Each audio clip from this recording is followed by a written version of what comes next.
欢迎收看中国形势。中国科技企业收益很好。彭博社，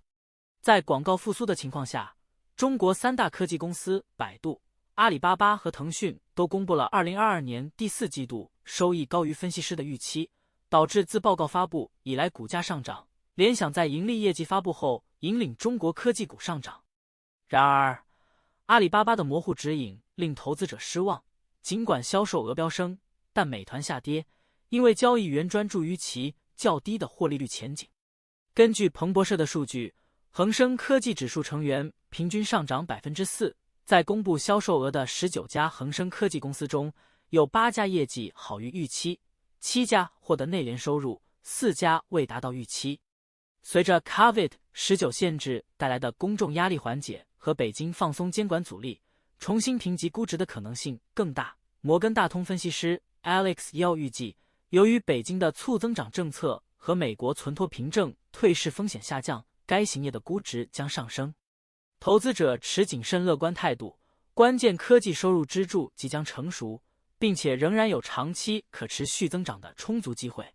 中国地方政府负债累累，可能遭受前所未有的金融危机。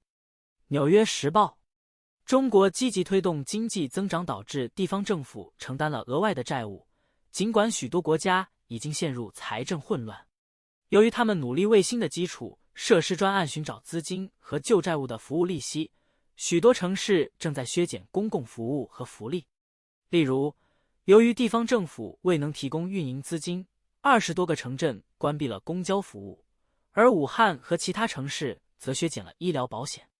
其他人则削减了政府工作人员的工资和支援、冬季天然气取暖补贴以及养老金。在零新冠病毒政策、企业缴纳较少的税款和不愿购买土地的房地产开发商之间，中国地方政府的麻烦越来越大。几十年来，他们似乎拥有无限的资源来疯狂建设机场、道路和工业园区，其中许多资金来自出售土地。但现在房地产销售收入减少，导致收入短缺，预计今年土地销售将进一步下降，就像大流行继续一样。尽管如此，官方媒体充斥住关于全新专案的令人窒息的报道，但政府没有资金来支持他们。中国的政治制度也加剧了这个问题，地方政府以财政和人力为代价寻求短期目标。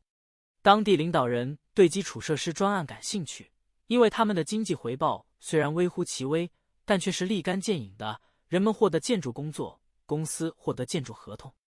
例如，新的高速铁路和城市美化专案可以被视为虚荣专案，可以改善该地区的感知品质，而交通和福利等基本服务却萎靡不振。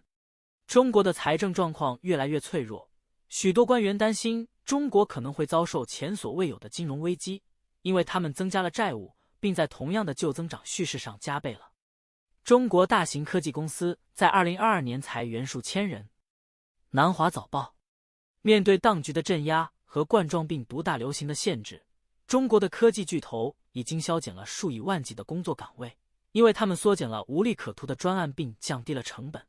阿里巴巴和腾讯等公司的报告显示，2万名员工从电子商务巨头的工资单中移除，而美团则失去了1万名员工。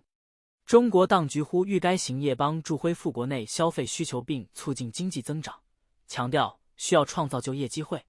然而，在经济低迷和监管机构的压力下，中国杰出的互联网公司正在遏制招聘。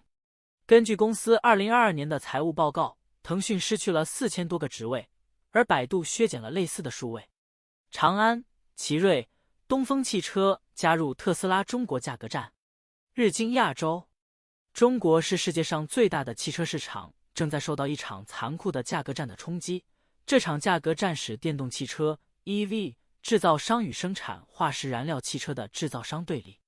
中国整体汽车销售预计将连续第2年萎缩，导致特斯拉、小鹏汽车、蔚来汽车和大众等公司疯狂地提供折扣和补贴。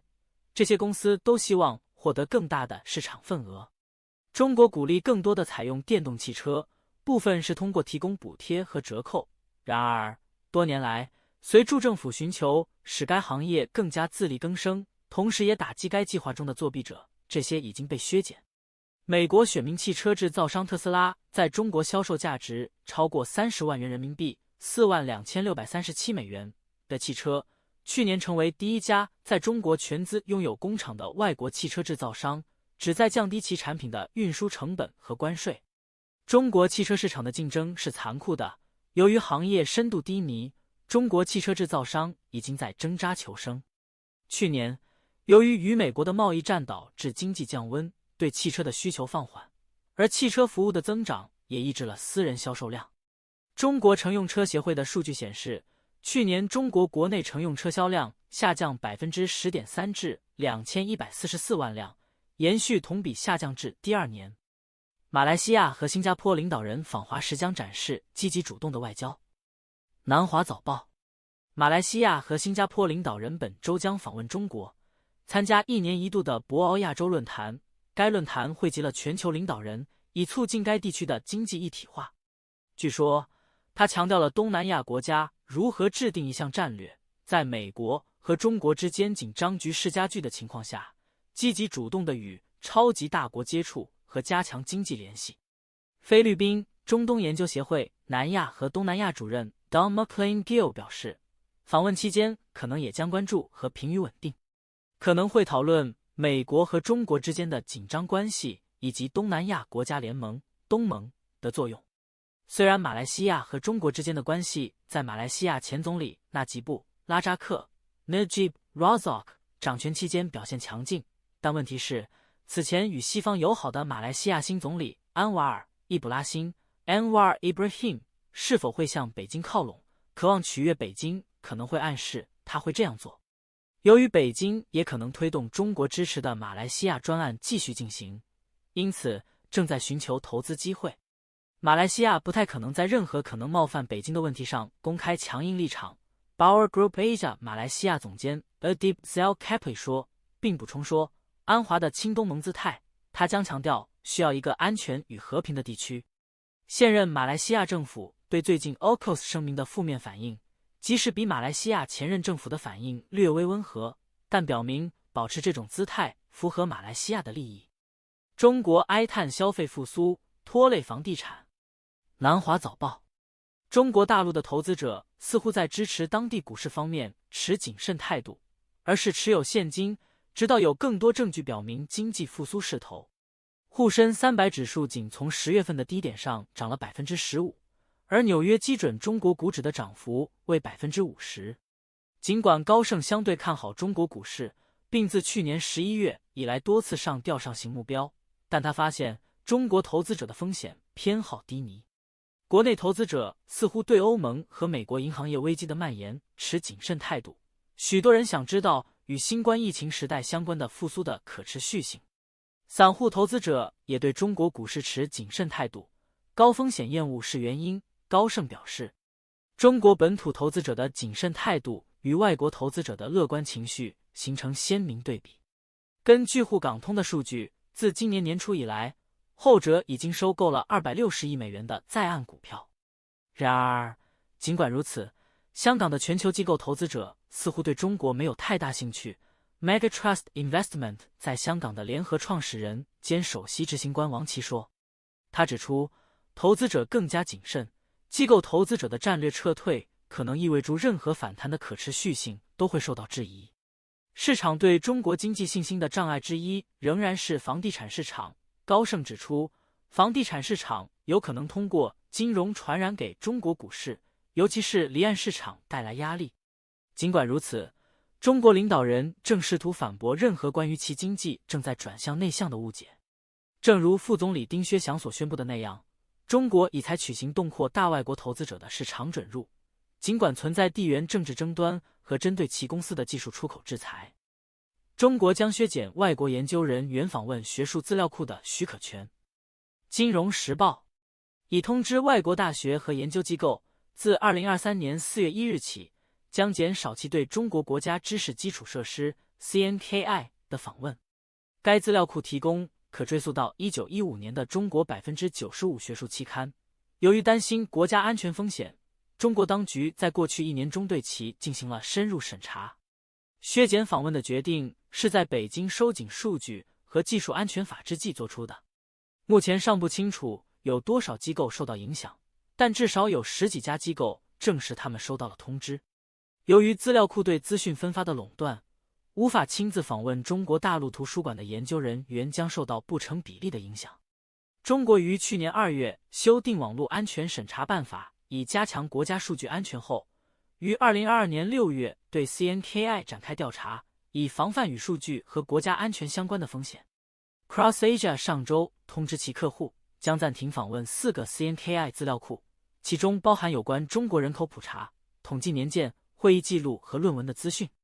这些暂停可能会持续长达6个月，并且有人担心，即使 CNKI 在线恢复，内容也会受到审查。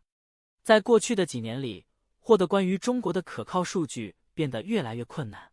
此次 CNKI 访问撤回只是最新的打击。荣鼎集团专注于中国的高级分析师 Mark Vitska 表示，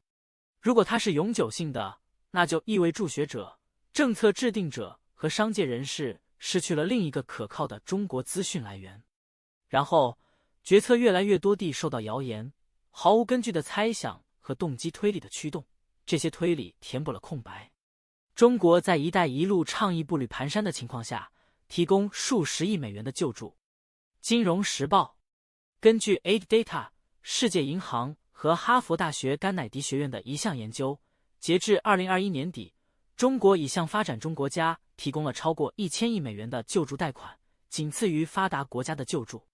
从2000年到2021年底，中国在22个债务国进行了128次救助，总价值为2400亿美元。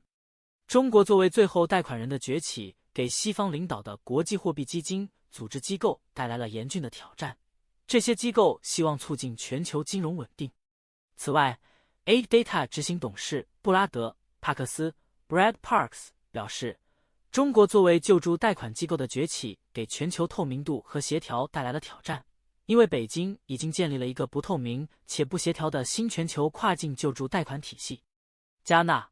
巴基斯坦和其他陷入困境的债务国密切关注国际货币基金组织如何批准斯里兰卡债务重组。斯里兰卡总统拉尼尔·维克勒马辛哈 （Ranil Wickremesinghe） 上周呼吁中国和其他债权人在国际货币基金组织批准未来4年向该国提供30亿美元贷款后，迅速就债务重组达成妥协。债权人之间普遍缺乏协调，因为北京即使是国际货币基金组织成员国，也不参与多边债务解决计划。研究还发现，中国人的钱并不便宜。典型的 IMF 救助贷款利率为 2%， 而中国救助贷款的平均利率为 5%。最后，该研究强调了中国许多“一带一路”倡议专案的主要弱点，其中缺乏可行性研究，普遍缺乏透明度和其他缺陷导致重大问题，反映了如何不进行开发贷款，这引起了对专案价值的怀疑。纽西兰外长表示，鼓励中国支援太平洋的区机构。路透社纽西兰外交部长纳纳亚·马胡塔 （Naya Mahuta） 敦促中国支持和加强太平洋地区机构，并维护一项已有22年历史的太平洋国家照顾自身安全的协定。2000年签署的比克塔瓦协定提出了一项应对安全等区域危机的协定。这一要求是在中国和所罗门群岛之间达成安全协议之后提出的。纽西兰一直对中国在南中国海的军事集结感到担忧，这促使该国在过去1年中在安全措施上更加有力。马胡塔在习近平总统从俄罗斯回来后会见了中国最高外交官王毅。中国和俄罗斯最近批评美国和北约破坏全球稳定。马胡塔表达了他的观点，纽西兰希望在和平计划中看到，其中包括撤出俄罗斯军队、返回国际商定的边界，并包括乌克兰参与和平讨论。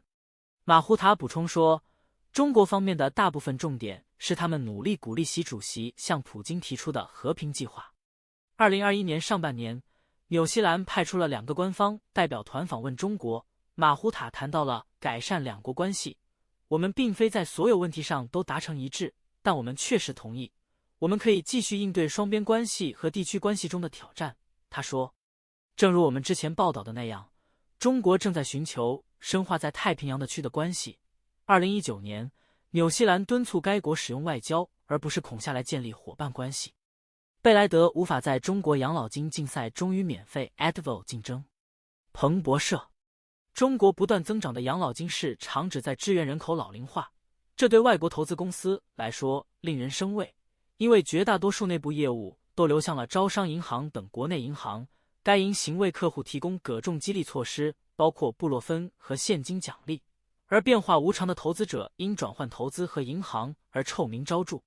由于整个养老金产品预计将增长到 1.7 万亿美元，迄今为止，在中国拥有鲜为人知的品牌和拥有少量资产基础的资产管理公司已被排除在试点之外。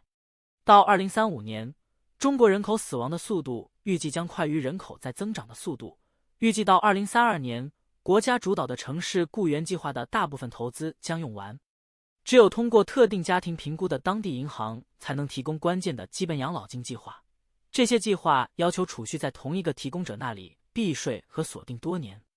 因此在等待多年获得监管批准之后，以前需要当地合作伙伴，由于竞争极其激烈和监管障碍以及缺乏品牌知名度，国际公司一直在努力竞争业务。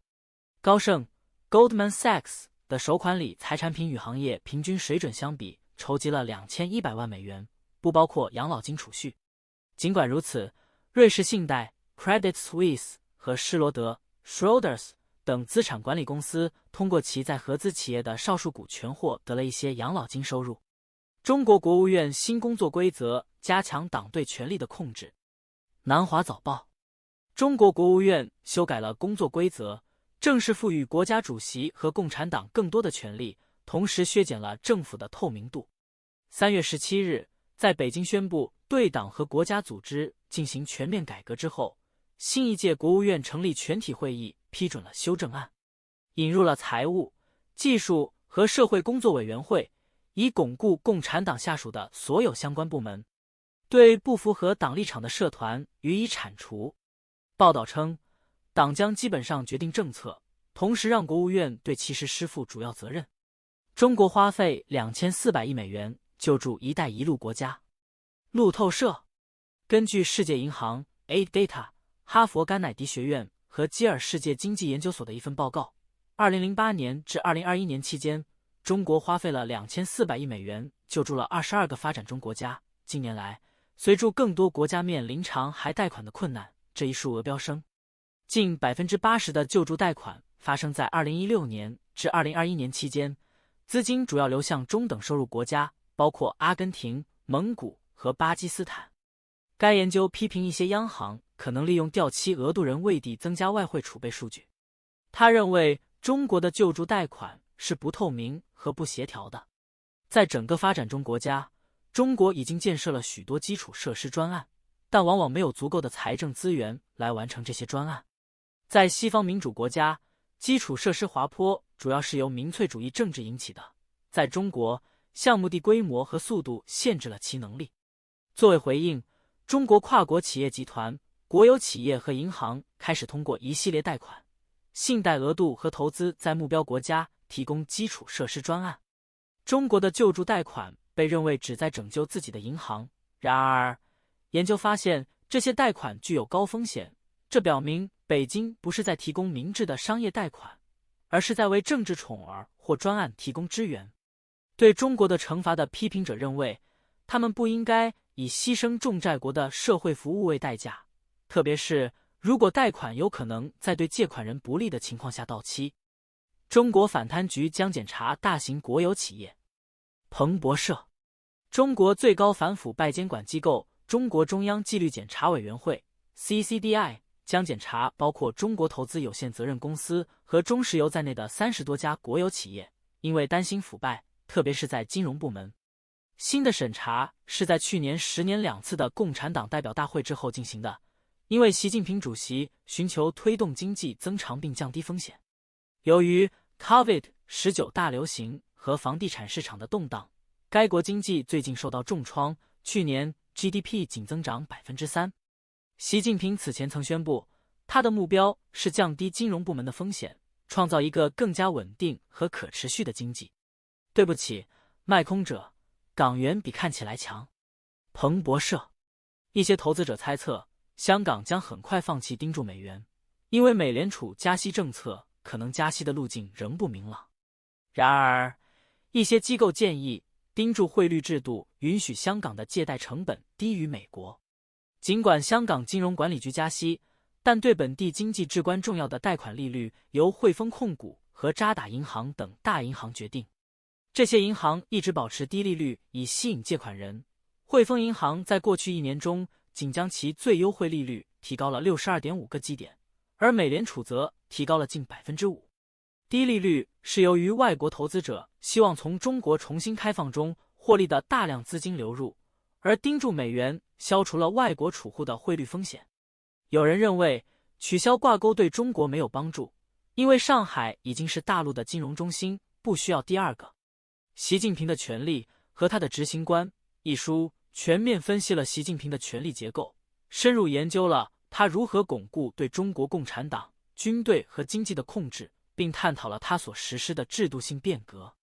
本书详细介绍了中国共产党中央政治局和中央书记处的人事安排，重点关注了在中国拥有最大权力和最重要职位的26个人，为读者提供了对中国未来高层政治方向的清晰理解。该书可在亚马逊上以 Kindle 电子书和瓶装书的形式购买，并提供多种语言版本。